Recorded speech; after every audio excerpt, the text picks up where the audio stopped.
Big mistake season 1 ending explained. इससे पहले अगर आपने चैनल को सब्सक्राइब नहीं किया तो लाजमी से सब्सक्राइब कर लेना। हम चलिए कहानी शुरू करते हैं। तो स्टोरी स्टार्ट होती है निकी और मॉर्गन से। दोनों डेड बॉडीज के बीच खड़े चीख रहे होते हैं। उन्हें बिल्कुल भी नहीं पता होता कि अटैक किसने और क्यों करवाया है और उन्हें जिंदा क्यों छोड़ा गया। डर के मारे वो वहाँ रुकते भी नहीं, सीधा घर भाग जाते हैं। घर आके दोनों बहुत ट्रॉमेटाइज होते हैं। इतना बड़ा मर्डर देखने के बाद उन्हें अपनी मॉम की मेयर इलेक्शन की टेंशन भी इम्पोर्टेंट नहीं लगती, जबकि नेटेली इस चीज को बहुत सीरियसली ले रही होती है। जब लिंडा को इलेक्शन का कॉल आता है तो वो शॉक हो जाती है क्योंकि उनका और टॉम का टाई हो गया है, मतलब दोनों को वोट्स बराबर मिले हैं। अब विनर डिसाइड होगा एक सिंपल गेम से, रॉक पेपर सीजर। दूसरी तरफ मॉर्गन और निकी और ज्यादा टेंशन में आ जाते हैं क्योंकि 3 दिन हो गए हैं मियामी के मास मर्डर को, लेकिन अब तक कोई न्यूज या रिपोर्ट नहीं आई। इसका मतलब है कि किसी ने इस सब को कवर अप कर दिया।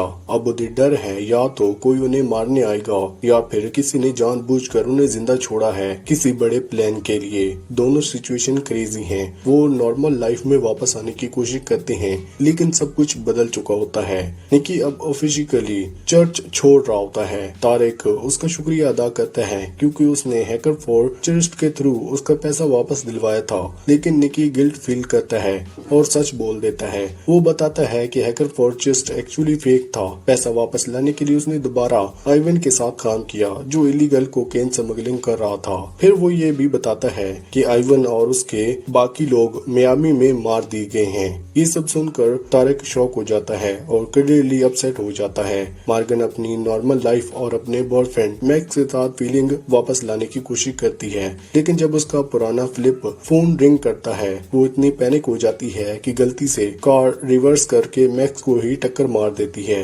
हॉस्पिटल में वेट करती हुए निकी को कॉल करके सब बताती है। जब निकी घर वापस आता है उसे एक विंडो खुली मिलती है। उसे शक होता है और फिर उसका डर सच हो जाता है। एक मास्क्ड आदमी आता है, उसके सर पर बैग डाल देता है और उसे किडनैप कर लेता है। बाद में वो मॉर्गन के साथ मिलता है। दोनों के साथ हाथ बंधे होते हैं और उन्हें सर पर बैग्स होते हैं। वो दोनों हेल्प के बजाय फायर चलाते हैं क्योंकि लोग उस पर ज्यादा रिएक्ट करते हैं। फिर पता चलता है कि उनका किडनैपर कोई और नहीं बल्कि यूसुफ है। शुरू में वो बंदा थोड़ा रिवील्ड होता है लेकिन फिर गुस्सा हो जाता है और उस पर चिल्लाते हैं। यूसुफ बताता है कि उसने मॉर्गन की एडवाइस फॉलो की, अपनी पावर वापस ली और आइवन के बॉस उससे प्रमोशन ले लिया। यूसुफ एक्सेप्ट करता है कि निकी मॉर्गन उसकी तारीफ करेंगे, लेकिन उल्टा वो उस पर चिल्लाते हैं। वो बताते हैं कि इटालियन ने सिर्फ आइवन और एड्री को नहीं बल्कि उस रात सबको मार दिया था। मतलब यूसुफ ने जिस डील की थी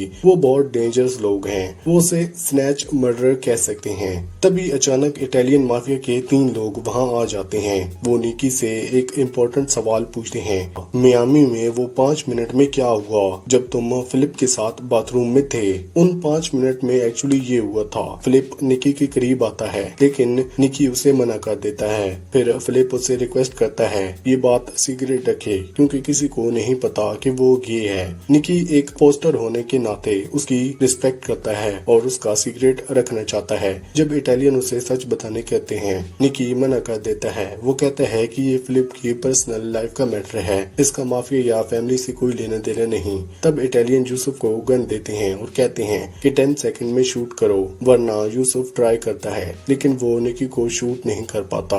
उसका दिल नहीं मानता। फिर एक इटालियन खुद गन लेकर ट्रिगर दबा देता है। 1 सेकंड के लिए लगता है कि निकी मर गया, लेकिन ट्विस्ट गन में बुलेट्स नहीं होते। ये सिर्फ टेस्ट था देखने के लिए कि निकी और अपनी जान बचाने के लिए सीक्रेट बताता है या नहीं। अब जब निकी टेस्ट पास कर लेता है वो कहता है कि वो 6 महीने के लिए अपने बॉयफ्रेंड के साथ सर्कस पर जा रहा है ताकि वो प्रॉब्लम से दूर रहे, लेकिन इटालियन उसे वार्न करते हैं कि वो ऐसा ना करे और तारिक के थिएटर के लिए डेट करे। घर आके निकी तारिक को बताता है कि वो सर्कस पर नहीं जा रहा, लेकिन वो तारिक को कहता है कि तुम जरूर चलोगे, जाओ अपनी लाइफ सेफ्टी के लिए। तारिक कंफ्यूज होकर पूछता है तुमने क्या किया है? निकी रिप्लाई करता है सच बोलूं तो मुझे खुद भी नहीं पता कि मैंने क्या किया। मुझे लगता है कि मैंने कुछ खास भी नहीं किया। फाइनली इलेक्शन का दिन आ जाता है। लिंडा तैयार हो जाती है रॉक पेपर सीजर के लिए। थोड़ा थोड़ा एम्बेरेसिंग होता है, लेकिन वो पावर लेना चाहती है।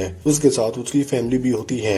मैक्स की मॉम एनेटी भी सपोर्ट करती है, लेकिन फिर एक ट्विस्ट आता है। टॉम खुद ही हार मान लेता है। सब खुश हो जाते हैं, लेकिन थोड़ा सस्पिशियस भी लगता है। एनेटी अपने घर मेंशन में एक बड़ी पार्टी रखती है लिंडा जीत की सेलिब्रेशन के लिए। पार्टी के बीच में एनेटी मॉर्गन को ऊपर ले जाती है बात करने के लिए, और यहाँ से स्टोरी एक डार्क और शॉकिंग टर्न लेती है जो पूरा शो का टोन ही चेंज कर देता है। एनेटी मॉर्गन को क्लियरली थ्रेटन करती है कि वो उसके बेटे मैक्स को भी छोड़ नहीं सकती, उसे उससे शादी करनी पड़ेगी। फिर बड़ा ट्विस्ट आता है। निकी को पार्टी में वही इटालियन माफिया लोग देखते हैं और पता चलता है कि एनेटी ही सबके पीछे है। इटालियन भी उसके लिए काम करते हैं।